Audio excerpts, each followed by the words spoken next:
ng mga nagbabagang balita. Pamimeste ng daga, rice at black bag ngayong tag-ulan, pinangangambahan ng mga magsasaka. Bagyong Gardo, nakalabas na ng bansa. Bagyo, hahatakin ang habagat na magpapaulan sa ilang lugar sa bansa kasama ang Bicol Region. Pamamahagi ng wheelchair ng provincial government ng Kamsur, nagpapatuloy. Padre de pamilya sa Sangay na nag-viral noon matapos gumamit ng DIY oxygen. Nahatiran ng dagdag oxygen tanks at assistive device. Higit sa 300 estudyante ng GMVCC Garchitorena at Libmanan Campus, nagsipagtapos na.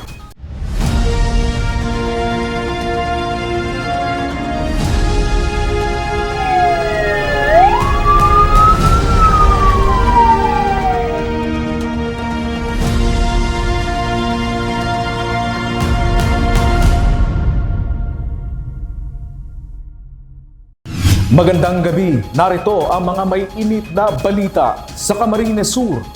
Year-round na nangangamba ang ilang magsasaka sa Camarines Sur sa pamimeste ng mga daga, rice at black bag ngayong tag-ulan. Infestation ng naturang mga peste. Binabantayan si Sam Alano sa detalye.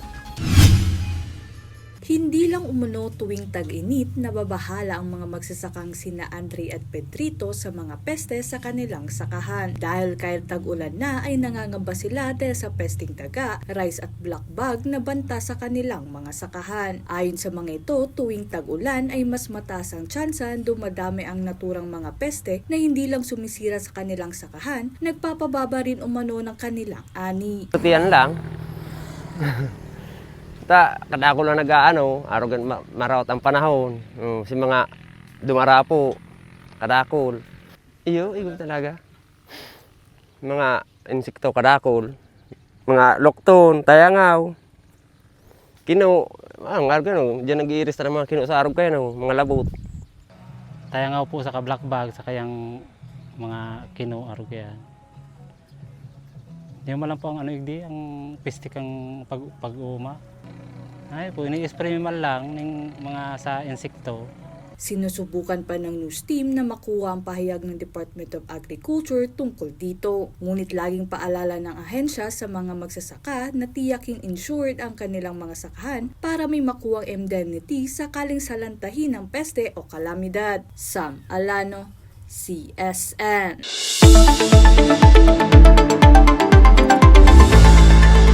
Nasa labas na ng Philippine Area of Responsibility ang Bagyong Gardo. Wala pang 24 oras yan nang pumasok sa Philippine Area of Responsibility. Ayon sa Pag-asa, kahit nasa labas na ng PAR, hinihila naman ito ang hanging habagat na nagpapaulan sa Luzon at Visayas. Kanina kalas 3 ng hapon na mag-issue ng thunderstorm advisory ang Pag-asa kung saan naranasan ang pag-uulan sa ilang lugar sa Bicol Region kasama na ang Camarines Sur.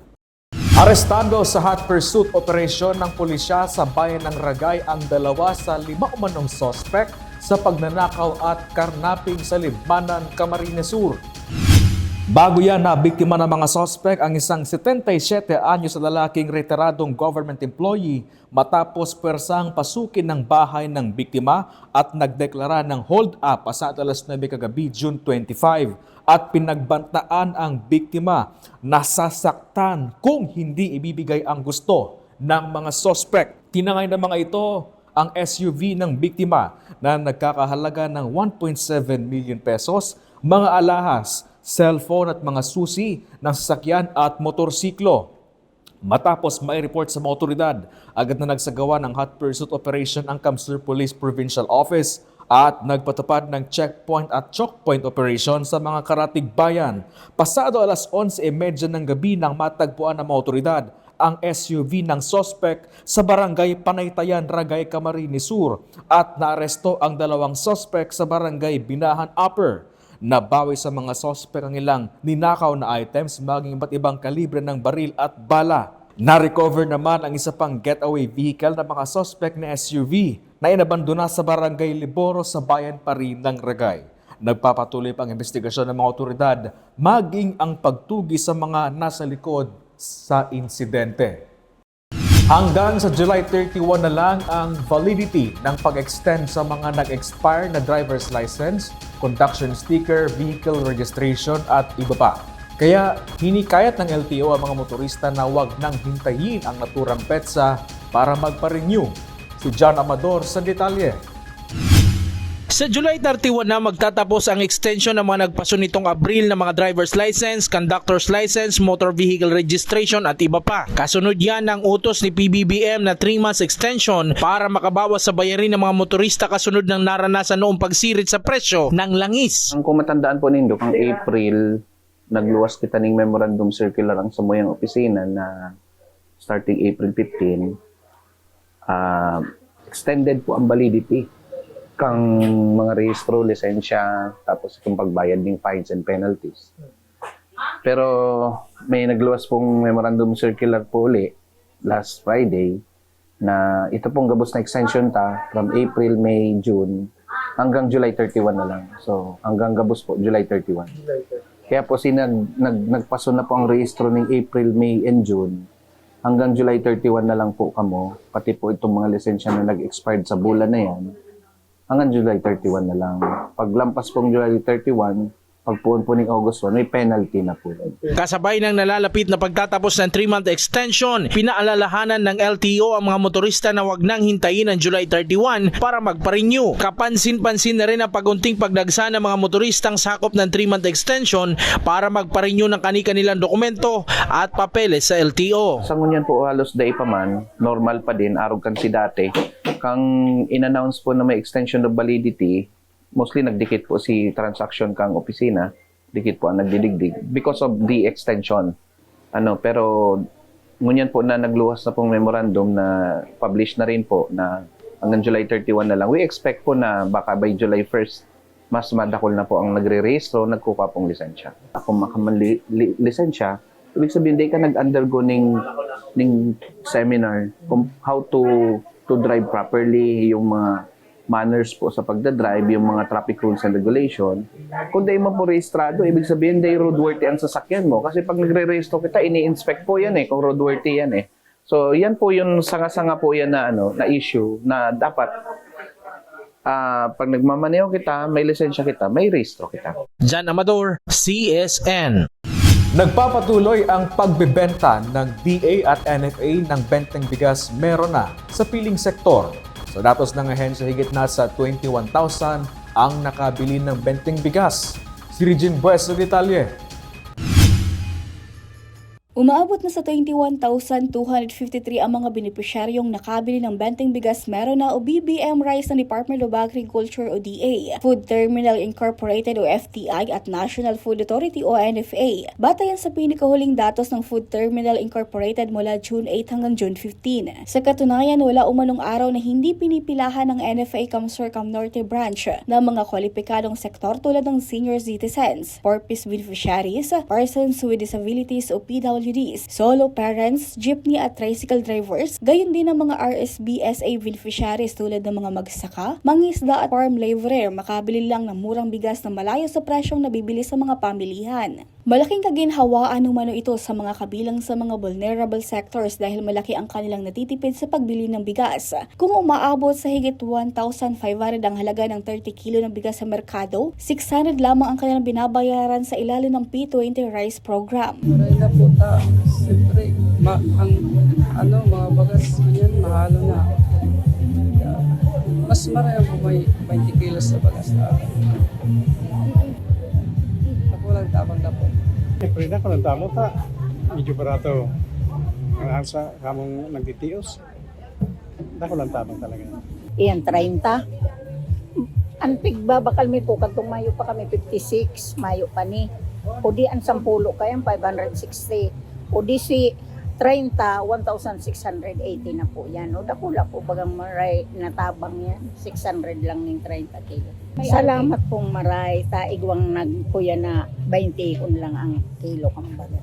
Patuloy naman ang pagpapatupad ng programa bilang isa sa mga hakbang ng pamahalaan upang makapagbigay ng mas abot kayang bigas sa mga vulnerable sectors.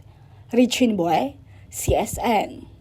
Muling binigyang diin ni Councilor Governor El Rey Villafuerte ang kahalagahan ng edukasyon sa pagtatapos ng higit sa 300 estudyante ng Governor Mariano Villafuerte Community College sa mga bayan ng Garchitorena at Libmanan. Sakripisyo ng mga magulang na mga nagsipagtapos, binigyang pugay ng gobernador. Si Jem Garcia sa detalye.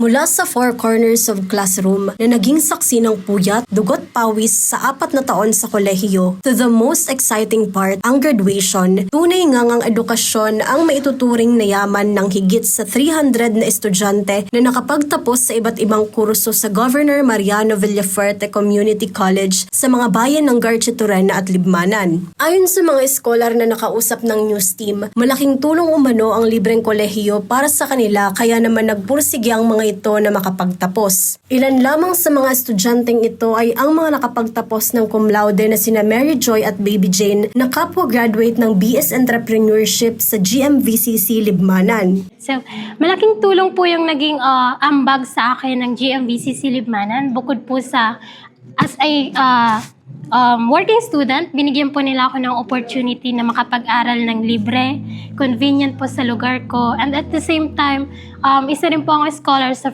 province kung saan every semester nabibigyan din po ako ng allowance na nakakatulong po sa akin sa mga gastusin sa school. Kaya po, nakasurvive po ako dito sa 4 years ko po sa GMVCC Libmanan. Yan. Siyempre po, super happy and grabe yung fulfillment sa sarili kasi finally, nandito na kami sa point na nakagraduate na kami sa aming college, nakakuha na kami ng degree, and also being the panganay in our family, I'm very happy po na inaibigay ko itong regalo sa aking family na bilang panganay as nakagraduate na ako finally ng college, and naibigay ko na yung pangarap ng family ko para sa akin. Years from now, people will not remember your grades, they may not remember your awards, but they will remember your character, your kindness, your honesty. The way you treated people, protect those things above everything else. Because opportunity opens many doors. Education may give you knowledge, but character is what will keep those doors open. I believe that among you are future leaders, innovators, teachers, entrepreneurs, public servants who will make our province, our country better. Pinatunayan naman ng 46 years old at dating OFW na si Rolly Cordovez na age is just a number para makapagtapos ng pag-aaral. Citizen of Garchitorena, I hope our story will inspire everyone, despite or regardless of your age, or whatever is your educational attainment. Always believe in yourself. Always dream. Never stop to dream and pursue whatever you like in your life. Personal na dumalo si Governor El Rey Villafuerte sa pagtatapos ng mga estudyante, kung saan ang tagumpay ng mga nagsipagtapos ngayong taon ay bunga ng sakripisyo ng kani-kanilang mga magulang. Sa ating mga magulang na nakaupo sa likod nila ngayon, kayo rin ang nagtapos ngayong araw. Ang bawat araw na kayo ay naghirap para makatapos ang inyong anak, bawat baon, bawat pamasahe, bawat gabing puyat kayo, nandyan lahat yan sa diploma na hawak ng anak nyo. Maraming salamat sa inyong mga magulang. Palapan nyo mga magulang nyo. Sa pamamagitan umano ng GMVCC campuses na marami pang itatayo sa iba pang bayan ng Kamsur, mas nabibigyan ng pagkakataon ng mga kabataang maabot ang kani-kanilang mga pangarap dahil naniniwala itong education is the greatest equalizer. Sa mga graduates, alam nyo ba ang pinaka-importante ngayong araw? Hindi ninyo kinakailangan tumawid ng dagat papuntang Naga o lumipad pa ng papuntang Manila para makatapos kayo. Dito mismo sa Garchitorena, nagkaroon tayo ng isang kuleyo, kaya kayo ngayon nakagraduate. Yan ang dahilan kung bakit itinayo ang paaralang ito, para ang pangarap ay hindi naluho ng ilan, kundi karapatan ng lahat. At asahan po nindo, lalo pa nating papagandahin at papalakihin ang Garchitorena College na nganing mas marami pa pong makatapos ng kalidad na edukasyon. Samantala, malaki ang pasasalamat ng mga mag-aaral ng GMVCC sa libreng kolehiyo na matagal ng programa ng pamahalaang panlalawigan. Ang gusto ko lang pong sabihin is maraming salamat po sa pagbibigay sa amin ng opportunity na makapag-aral ng libre, lalong-lalo na po sa kolehiyo at mga katulad ko pong kapos na mag-aaral. At sana po pagpatuloy niyo po at mapalaki pa po ang school namin na GMVC Libmanan at mapalawak pa po yung matulungan nilang mga students. Hindi lang po sa Libmanan, kundi sa karatig din pong mga lugar. I'm very thankful po sa the whole administration of Governor Mariano E. Villafuerte Community College and also to the province of Camarines Sur for giving us this opportunity to have our degree, na magkaroon kami ng pagkakataon na makagraduate ng college ng libre at yung wala kaming masyadong iniisip na kailangan naming bayaran kasi dito sa GMVCC is libre. So, ina-encourage ko po talaga yung mga katulad kong kabataan na nangangarap na makatapos sa college pero walang kakayahan na pumunta sa mga universities or schools na mahal at malayo. So dito sa GMVCC Libmanan, makakapag-aral ka na ng libre and also malapit pa kasi very accessible siya dito lang sa Libmanan. Thank you, Governor Elry Villafuerte. I hope you never stop providing support to every student of Camarines Sur. Mabuhay po kayo. Ang programang ito ay ang hakbang nila upang magkaroon sila ng trabaho at nang maabot nila ang kanilang mga pangarap sa buhay. Jam Garcia, CSN. Inilapit pa ng Social Security System o SSS ang iba't iba nitong serbisyo sa Palengke Caravan. Mas napadali ang access ng mga member at non-member ng ahensya, lalo't ilan sa mga ito ang wala umanong oras para magtungo sa SSS branch. Isang Alano sa detalye.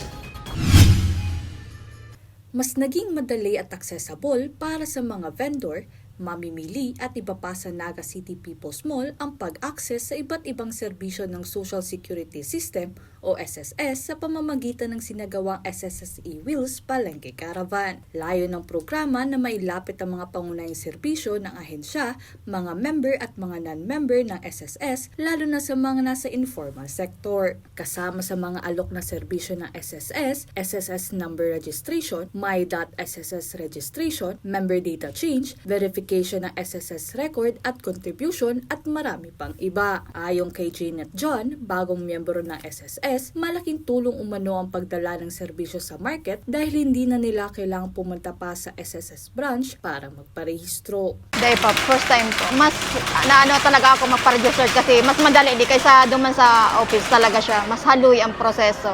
Di mas madali. Priority talaga ang mga nag-aabot na mga ayan. Mas nakakatabang arag ganing caravan tigdi sa Naga kang SS. Ma-apply pa lang po for SSS ID po. Opo, mas madali po digdi. Taaran nilang, bukod po sa aran nilang, medyo di pa po siya crowded.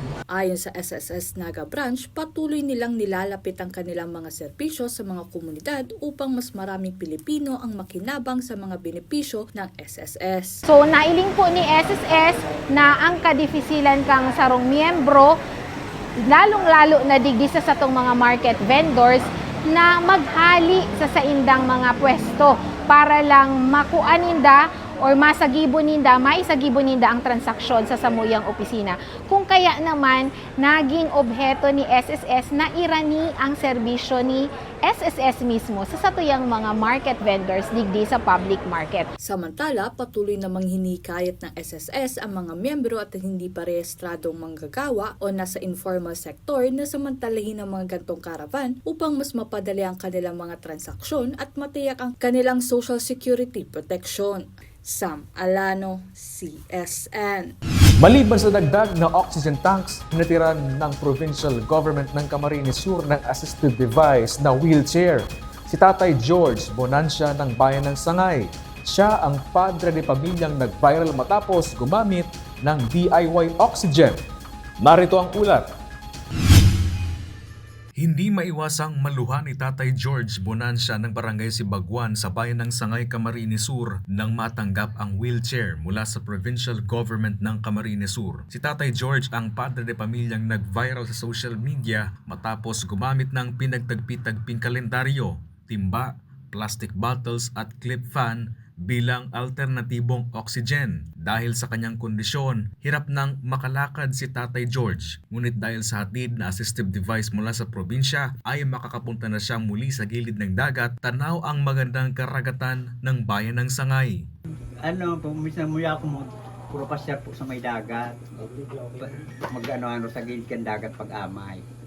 Kung di ang wheelchair na ito digdi, kuruya naman garaba na dahil na makakapag-abot lang dyan sa Reinutan. Ay, bago na, sir.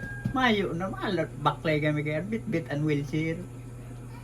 Kaya ang ngunyan paglibot-libot na ako, ipag-usol na lang ako ni inihaw na akin. Maliban sa assistive device na wheelchair, naghatid din ng pamahalaang panlalawigan ng 2 oxygen tanks na kritikal para sa gamutan ni Tatay George dahil apektado na ang kanyang baga dahil sa iba pa niyang sakit tulad ng sakit sa kidney at atay. Sa bayan pa rin ng Sangay, labis din ang pasasalamat ni Tatay Eddie Pades dahil may magagamit ng assistive device ang kanyang may bahay na si Nanay Rosario, edad 70 anyos. Matapos ma-stroke ay bedridden na si Lola Rosario kaya malaking tulong ang wheelchair handog ng provincial government ng Camarines Sur sa pamumuno ni Governor El Rey Villafuerte. Patuloy ang paghahatid ng probinsya ng naturang assistive device sa mga nangangailangan na nagsisilbing alalay sa kanilang kalagayan. Wala siyang katulad. Magaling. Mabuot. Kaya may panahon na mga ipuman siya sa mga tao. Saro ako sa mga patabang sa iya. Salamat po, Gob, di sa wheelchair. Kung bago po sa Indo, mayo, siguro magtsatsaga kami dyan sa raot ng wheelchair. Ako na, umawag kung maray sa araw ka na. Kuya na halos gani. Mula akong maran yan si naglalang na mag-personal pasalamat. Pero paabot ng po ninyo ko rin. Pasalamat. Kasi ako na ampun maray ng bagay. Pero magpapasalamat po ako sa gabos sa imong tabang para sa ko. Ibang-iba ka talaga, Gug. Na magtabang. Chris Novello, CSN. All in one place na naging available ang mga One Town One Product o OTOP kabilang ang innovative products ng mga Metro Naga municipalities sa Trade and Agri Fair sa Naga City. Si Regine Bues sa detalye. Sisig at chicharon mula sa isdang abo? Yes, you heard it right. How about chips na gawa sa iba't ibang uri ng gulay, cacao chocolates na may iba't ibang flavor, at engineered bamboo furnitures? Ilan lang yan sa mga produktong tampok sa Metro Naga Trade and Agri Fair na layong itampok at makilala ang mga dekalidad at innovative na lokal na produkto mula sa partner municipalities. Ginanap ang Trade and Agri Fair sa Plaza Rizal sa Naga City, isang lugar na madalas puntahan ng publiko at mga bumibisita sa lungsod, kaya mas nabigyan ng pagkakataon ng mga MSMEs na maipakilala ang kanilang mga produkto at mas makilala ang kanilang mga One Town One Product o UTOP. Ayon sa mga exhibitors, malaking tulong ang mga ganitong trade and agri fair dahil nabibigyan sila ng pagkakataong maipakilala ang kanilang mga produkto, makahikayat ng mas maraming customer at madagdagan ang kanilang kita. Especially po sa mga small businesses or startup pa lang po siya, natutulungan po siya because of to showcase the product. Especially po, nagpapakilala pa lang yung mga product, individual product, para at the end of the day, once na makilala na po yung product ng produkto ng product ng individual or ng kalabanga, tatatak sa isip na ito at babalik-balikan nila yon. Para po yung product naman, more exposure, tapos po promote niyo yung mga produkto. So kami po yung Bula Masarig, isa po kaming local economic enterprise ng LGU Bula. Engaged po kami sa paggawa ng mga engineered bamboo. Meron po kaming facility located at Zone 3, Pawili, Bula, Camarines Sur. May mga machines po kami na ginagamit. Kaya kung nakikita nyo po, napansin nyo, yung mga produkto namin na engineered bamboo ay smooth at talagang maraming nagsasabi na napakaganda at saka unique.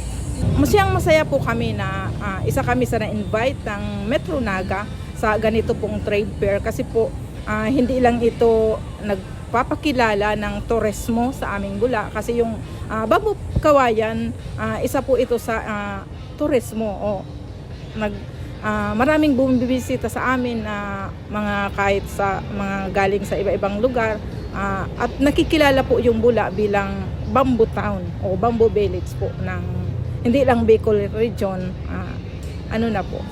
nation. Opo.